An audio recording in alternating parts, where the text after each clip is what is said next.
தொடர்ந்து கருத்து பகிர்வுக்காக மூத்த பத்திரிகையாளர் திரு கோலாகல ஸ்ரீனிவாஸ் இணைந்திருக்கிறார். அவரோட பேசலாம். சார் வணக்கம். எந்த விதமான கெடுவும் விதிக்கப்படல, கூட்டணி உறுதியாக இருக்கு என்று கூறுகிறார் திரு செல்வ பெருந்தகை. இது கூட்டணி முறிவா என்ற கேள்வி என்ற கட்டத்தை தாண்டி எவ்வளவு எண்ணிக்கை என்பதில் தான் இதில் ஒரு முடிவு எட்டப்படாமல் இருக்கு அப்படின்ற சூழல் அடைஞ்சிருக்கு அப்படின்னு புரிஞ்சுக்கலாமா? இல்லைங்க, எவ்வளவு தொகுதிங்கிறதுல தானங்க ஆரம்பத்துல இருந்தே பிரச்சனை. அதனால இந்த கூட்டணி முடிஞ்சு விடுமோ இல்லையோங்கிற பதற்றத்துக்கே காரணம். இல்ல என்ன பெரிய கட்டம்லாம் இருக்கு. ஆரம்பத்துல இருந்தே எவ்வளவு தொகுதிங்கிறதுல தானே இழுவரியே.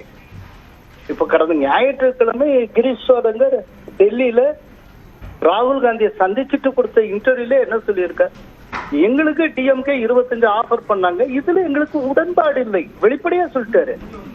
நாங்க எங்களுடைய விருப்ப பட்டியலை கொடுத்திருக்கோம், நாங்கள் கேட்ட எண்ணிக்கையை கொடுத்தால் மட்டுமே அடுத்த கட்ட பேச்சுவார்த்தை சாத்தியம், இவ்வளவு கிரீஷ் சோதங்கர் சொல்லி இருக்கிற. அப்படிங்கிறப்ப இது என்ன சுமூகம்னு எப்படிங்க எடுத்துப்பீங்க?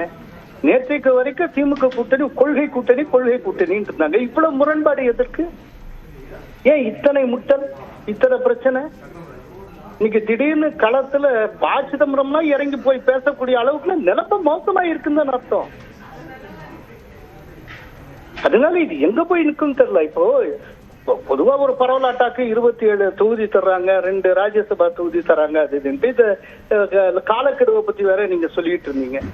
கெடு கெடுன்னு ஆக்சுவலா நேச்சுரலாவே ஒரு கெடு இருக்கு. என்னன்னா ராஜ்யசபா எலெக்ஷனுக்கான வேட்புமனு தாக்கல் செய்ய கடைசி நாள் வர்ற 5ஆம் தேதி நாள்னிக்கு. அப்படின்னா நாள்னிக்குள்ள ஏதாவது ஒன்று செய்தாகணும். தனியா நீங்க கெடு விதிக்கணும்னு அவசியமே இல்லை. நேச்சுரலாவே ஒரு கெடு இருக்கு. ராஜ்யசபாவுக்கு நாமினேஷன் ஃபைல் பண்றதுக்கான கடைசி நாள் தான் அந்த கெடு.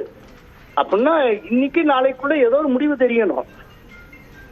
இல்ல என்னன்னா அவங்க கொடுக்கறேன்னு ஏற்கனவே டிஎம்கே ஒப்புக்கொண்டதை கட்டல 2 சீட்டு கொடுப்பாங்கிற மாதிரி தகவல் பரவி கொண்டு இருக்கிறது. அதிகாரப்பூர்வமா இல்லைனாலும்.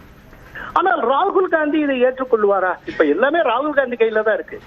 ஸ்டாலின் கீழே இறங்கி வந்தாலும் ராகுல் இறங்கி வருவாரா? இதுதான் கேள்வி. ராகுலுக்கு வேற விதமான சில கணக்கெல்லாம் இருக்கு. ஏன்னா டிஎம்கேயோட சேர்ந்து இங்க ஜெயிக்கிறதன் மூலமா சில தொகுதிகள்ல ஜெயிக்கலாம்.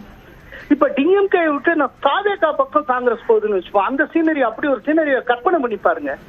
தாவேகா பக்கம் போறதன் மூலமா ஒருவேளை பாண்டிச்சேரியில கூட ஆட்சியை பிடிக்கிறதுக்கு வாய்ப்பு கிடைக்கும் அப்படின்னு அவர் நம்புகிறார். அதே போல கேரளத்துல மம்முட்டி மோகன்லாலுக்கு இணையான பாப்புலாரிட்டி விஜய்க்கு இருக்கு. அவரை பிரச்சாரத்துக்கு பயன்படுத்துறது மூலமா கேரளால திட்டவட்டமா இப்ப ஜெயிக்கிற மாதிரி தான் இருக்கு. இந்த வெற்றியை ஸ்வீப்பாக மாற்றலாம்.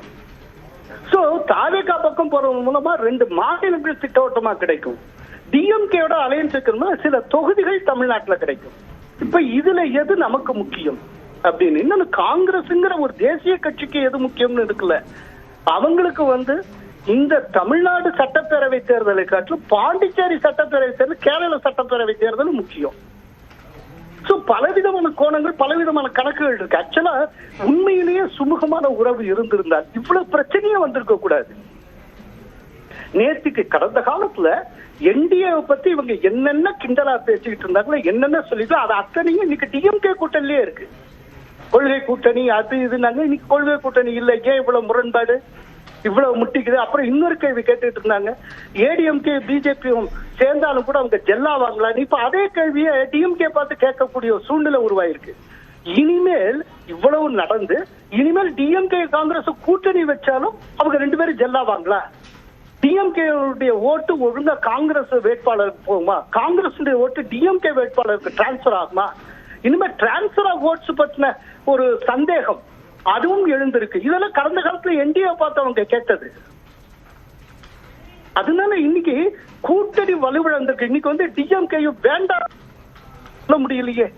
இன்னமும் தொடர்ந்து காங்கிரஸோட பேச்சுவார்த்தை நடத்திட்டு இருந்தா அந்த அளவுக்கு பலவீனமான இடத்துக்கு டிஎம்கே வந்திருக்குன்னு அர்த்தம். ஆக்சுவலா அதனாலதான் அவங்க பிரேமலதால இருந்து ஒவ்வொருத்தரும் வர்றவங்க எல்லாம் அலோவ் பண்ணிட்டு இருக்காங்க. சோ ஒரு ஷேக்கியான ஒரு சிச்சுவேஷன்ல டிஎம்கே கூட்டணி இருந்து கொண்டிருக்கிறது. இது என்ன நடந்தாலும் கடைசியில் இறுதி முடிவு ராகுல் கையில் இருக்கிறது. நன்றி திரு கோலாகலன் ஸ்ரீனிவாஸ்.